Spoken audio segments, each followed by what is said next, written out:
Why did a master locksmith break down in tears inside a dusty storage unit in 1999? He didn't find jewels or gowns, but a single jagged sentence written in peacock blue ink that reveals the heartbreaking truth Marilyn Monroe tried to tell the world before the lights went dark. In the quiet shadows of 1999, a master locksmith named Elias stood before a rusted storage unit in the heart of New Jersey, unaware that his shaking hands were about to unlock a tomb of lost dreams. The storage facility records listed the owner under a phantom identity that had paid the fees in cash for decades, leaving behind a letter taped to the door addressed only to the person who finds me in the future. The air was heavy with the scent of forgotten summers and the metallic tang of a lock that hadn't felt a key in nearly 40 years. As the heavy steel door groaned upward, it revealed a mountain of boxes, each a silent witness to a life lived in the blinding glare of the spotlight. Tucked in the furthest corner, draped in a moth-eaten velvet shroud, sat a small, sapphire blue steamer trunk. It was battered, its brass hinges green with age, yet it carried an aura of profound, heartbreaking importance. When Elias finally pried the lid open, he didn't find the glitter of diamonds or the silk of a premier gown. Instead, a faint, ghostly trail of Chanel No. 5 drifted into the air, a scent so intimately tied to one woman that the locksmith found himself holding his breath. Inside, nestled among yellowing telegrams and pressed roses, lay a leather-bound diary. Its gold lettering had faded, but the name embossed there still possessed the power to stop a heart. Norma Jean. This wasn't the property of a movie studio or a high-priced lawyer. This was the private sanctuary of a girl swallowed whole by her own legend. Elias reached out, his fingers trembling as they brushed the leather. As he carefully turned the first page, the ink seemed fresh, a unique peacock blue only she was known to use, as if the words had been poured onto the paper moments ago in midnight desperation. But the most chilling sentence, the one explaining why she felt she couldn't go on, was still hidden at the bottom of the page. As the sun began to set, Elias realized he was looking at the final testament of a soul hidden behind a mask of platinum hair and red lipstick. The entry spoke of a girl terrified of the monster she had created, a character the world demanded she play every second of every day. The locksmith's eyes filled with tears as he read, realizing the woman the world adored was the person who felt most alone in its embrace. The deeper he read, the more he understood that this trunk had been hidden for a reason, kept from the greedy hands of collectors.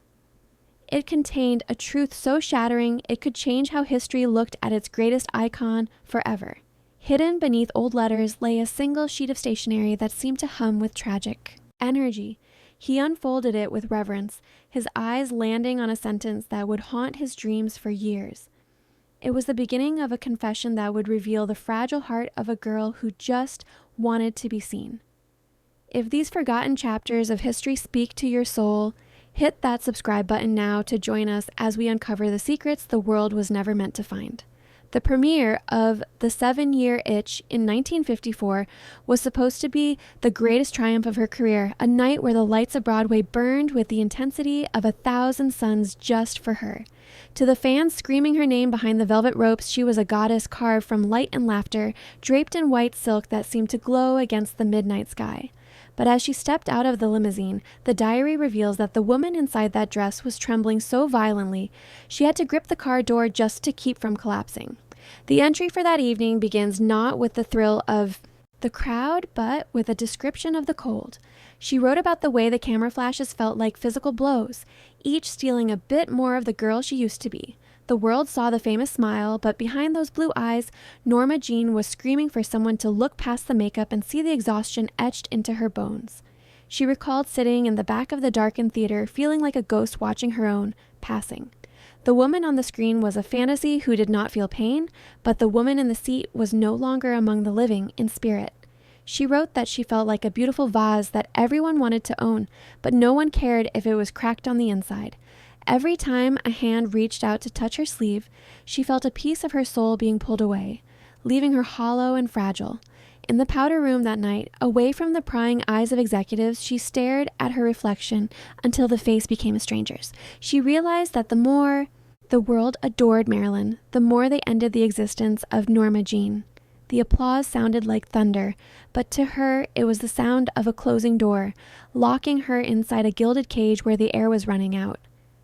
As the night ended, she felt a profound sense of mourning for the life she might have had if she had never stepped onto a movie set. She was the most desired woman in the world, yet she felt like a beggar at a feast, starving for a single moment of connection that was not filtered through the lens of a camera. She crawled into bed that night with the makeup still staining her pillowcase, the cheers of the crowd ringing in her ears like a haunting melody. It was then that she picked up her pen and admitted for the first time that the mirror had become her greatest enemy. But the mirror was not her only secret. There was a man waiting in the shadows who almost changed everything. The silver-framed mirror in her dressing room had become a silent judge, reflecting a woman becoming a stranger to her own heart. In the flickering candlelight of a lonely Tuesday evening, she sat surrounded by expensive perfumes that the world believed made her happy. But the diary reveals a much darker scene, where she had spent 45 minutes trying to find Norma Jean in the depths of those blue eyes, only to find a vacuum where a soul should be. With a trembling hand, she picked up a jar of cold cream and began to frantically scrub at the porcelain skin and perfectly lined lips. She rubbed until her cheeks were flushed and raw, desperate to wash away the expectations that felt like iron chains. She wrote about the terrifying moment she realized that no matter how much paint she stripped away, the world would only ever see the mask. It was a slow fading of the girl who just wanted to pick wildflowers and walk barefoot in the sand. She described the mirror as a thief, a glinting surface that had stolen her youth and her right to be ordinary. To everyone else, that reflection was worth millions, but to her, it was a reminder of a bargain she made with a devil she did not fully understand. She recalled a child on the studio lot whispering, "Look, it is her," and realized with pain that the child was not seeing a person, but a cartoon, a fantasy made of light and shadow. In the privacy of her diary, she poured out the liquid sorrow of a woman who felt she was being erased from existence by her own fame. The more she tried to reach out for help, the more people just smiled and asked for an autograph, never noticing the tears that were threatening to spill over. She felt like a prisoner inside a statue of gold, watching the real world move on without her. As the candle flickered out and left her in the velvet darkness, the words remained on the mirror like a scar. She had finally named the ghost that was haunting her, and the admission felt like a shattering of her final breath. She sat there in silence, her face wet with salt and regret, knowing that the battle between the icon and the girl had reached a point of no return. It was the night she realized that she did not just fear the woman in the mirror. She truly, deeply loathed her, and yet there was still one person who saw the light behind her eyes before the darkness became too absolute. Have you ever felt like you had to hide the real you behind a mask for the world? Tell us your thoughts in the comments. Let's honor the truth together. Joe DiMaggio was a man of few words and a heart of iron, but when he looked at her, all he saw was a flickering candle struggling against a hurricane. The diary recounts a rainy evening in a kitchen, where the smell of coffee and the sizzle of garlic were the only witnesses to a love that was trying to save a soul from drowning. She wrote about a secret trip they once took to a small diner on the coast where for 1 hour the waitress did not know her name and she felt the sun on her face without a lens. The memory was filled with the warm, golden light of Joe's smile, a contrast so sharp to her studio life that it made the coming tragedy feel even heavier. Joe did not want the starlet who stopped traffic. He wanted the girl who liked to read poetry in her pajamas and forget that the world existed. In those pages, she describes how Joe would reach across the table and take her hand, his thumb tracing the knuckles of a woman who was vibrating with the tension of 1,000 expectations.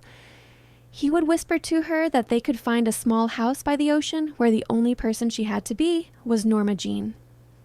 She wrote about the way his voice sounded like a tether to the earth, a promise of safety in a life that felt like a freefall.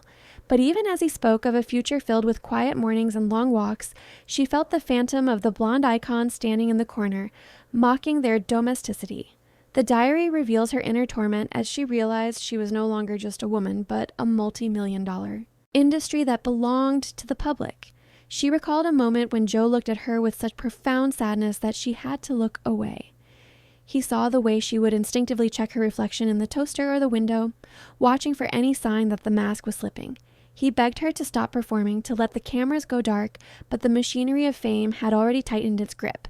She wrote that she felt like she was being split in two, with one half of her heart yearning for the simple, honest love Joe offered, while the other half was addicted to the validation of a faceless crowd. It was a war of the heart that ended the peace of their marriage, leaving them both shivering in the cold. As the rain drummed against the windowpane, Joe finally stood up and walked to the door, leaving his coffee untouched and his heart on the table. He did not say goodbye, but the way the door clicked shut felt like the final period at the end of a long, beautiful sentence. She watched him go through the glass, her fingers tracing the words she had written just an hour before. It was in that silence that she realized she had traded her only chance at a real life for a crown of thorns and a throne of ice, but the most shattering admission, the one that defined her final days, was still to be written by the light of a single lamp. The clock on the nightstand ticked toward 3 in the morning in 1961, a cold and hollow hour when the rest of the world was dreaming of her. On this night, the ink flowed like an open wound across the cream-colored stationery. She was not writing to a fan, a lover, or a studio executive. She was writing a letter to the little girl she used to be, an apology for the woman she had been forced to become. Her hand was shaking so violently that the pen skipped across the paper, leaving jagged marks that looked like the heartbeat of someone who was standing at the very edge of her existence. The words she poured out that night were a devastating reversal of everything the world believed about her life. She wrote about the heavy, suffocating weight of the name Marilyn, describing it as a thick velvet curtain that had been dropped over her soul until she could no longer breathe. "I hate Marilyn," she wrote, the letters large and desperate, digging so deep into the paper that they nearly tore through to the other side. She confessed that she loathed the way that manufactured woman smiled for the cameras and the way she had systematically ended the life of Norma Jean. She felt like a squatter in her own body, a ghost haunted by a living, breathing billboard that had stolen her voice and replaced it with a breathy whisper. She described the terrifying sensation of being two people at once, a duality that was tearing her mind into pieces. To the public, Marilyn was a symbol of joy and light, but to the woman holding the pen, she was a parasite that fed on the loneliness of the night. The diary entry reveals a crushing sense of spiritual expiration, as she admitted she did not know how to stop being the icon without ceasing to be it all. She wrote about the tragedy of being loved by everyone and known by no one, a paradox that left her shivering even under the warmest blankets. The letter was a raw, unshielded cry for help, a plea for someone to rescue the girl from the wreckage of the star. As the wind rattled the window panes of her bedroom, she looked at the sentence she had just written. "She has taken my future, she has taken my name, and now she is coming for my soul." It was the most honest thing she had ever said, a confession that stripped away the gold leaf and the diamonds to reveal a heart that was beating its final rhythmic protest against a world that refused to let her be human. She did not want fame or prestige anymore. She just wanted to be a person who could wake up without a mask and look at the sunrise without wondering how she would have to perform for it. She folded the letter with a slow, deliberate finality, her tears blurring the ink until it looked like a dark, bruised cloud on the page. She did not tuck it into a book or hide it in a drawer. She placed it right on top of her vanity, a silent testament to the war she was losing. The morning light would eventually find that paper, but it would not find the peace she so desperately sought. She had finally told the truth, but the truth was a heavy stone that was pulling her down into the deep, dark water of a loneliness that no one else could see, even when she reached out into the void of the night. Norma Jean's story is a reminder that we all need to be seen. Share this video with someone today who might be fighting their own silent battle and let them know they aren't alone. In the middle of a sweltering July night, the most famous telephone in the world sat on a bedside table, its black plastic surface gleaming like a cold obsidian stone. Most people imagine that phone ringing, constantly with invitations, but the diary reveals that for hours on end, it remained hauntingly silent. When she finally reached out to dial, her fingers were so cold they felt like they belonged to someone who was already no longer among the living. She was not calling a lover or a publicist. She was searching for a single human heartbeat to bridge the distance between the goddess on the screen and the girl shaking in the dark. She wrote about the agonizing minutes she spent listening to the dial tone, a monotonous hum that sounded like the flat line of a fading spirit. She reached out to an old doctor, only to hear a mechanical voice telling her to call back during regular business hours, as if a soul's expiration could be scheduled. She described the hollow ache in her chest as she realized that she was surrounded by millions of fans, yet there was not a single person she could call at 4 a.m. to say that she was scared. She sat on the edge of her bed, the silk of her nightgown feeling like a shroud, and began to write about the phone calls she did not have the courage to make. She felt like a traveler on a deserted island watching the luxury liners of her own fame pass by. The entries from this period are filled with the word alone, a rhythmic chant of a woman who felt her very existence was being extinguished by the vacuum of her own celebrity. She described a ghost conversation she had with her mother, asking for a lullaby or a prayer to keep the shadows at bay. She admitted she would have traded every diamond she owned for 1 minute of being held by someone who did not want a photo. It was a cry for help that never left the four walls of her bedroom, a secret message sent into a bottle that she knew would never reach the shore. As the first gray light of dawn crept through the curtains, she finally hung up, the silence of the room feeling heavier than it had before. She realized then that the world was in love with a woman who did not exist, and the woman who did exist was invisible. She picked up her pen one last time, noting that the phone was just another piece of stage furniture in a play that had gone on far too long. The next day, she would have to step back onto a movie set where the lights would be bright, never knowing how close she had come to letting go of her final breath in the dark. But the stage itself was about to become the final battlefield for her soul. On the cavernous soundstage of 20th Century Fox, the air was thick with the scent of sawdust and the electric hum of giant arc lights, creating a false summer that felt colder than any winter. She stood at the edge of the turquoise pool for Something's Got to Give, her skin shimmering under the water, looking like a dream that had finally come to life. But every time the director yelled cut, she would wrap herself in a thick terry cloth robe and shiver so violently that her teeth rattled against the porcelain of a teacup. The studio, executives watched through glass windows, never realizing they were looking at a woman who was literally fading from this world right before their very eyes. She wrote about that day with haunting clarity, describing how the light of the studio felt like a desert sun that was bleaching the color from her soul. The water was heated, yet she felt as though she were swimming in a sea of ice, her limbs heavy and her heart stuttering with exhaustion. She looked at the crew members and saw only shadows moving in a play that no longer made sense. The diary entry details a moment when she looked into the camera lens and saw not a reflection of her beauty, but a dark, bottomless well waiting to swallow her whole.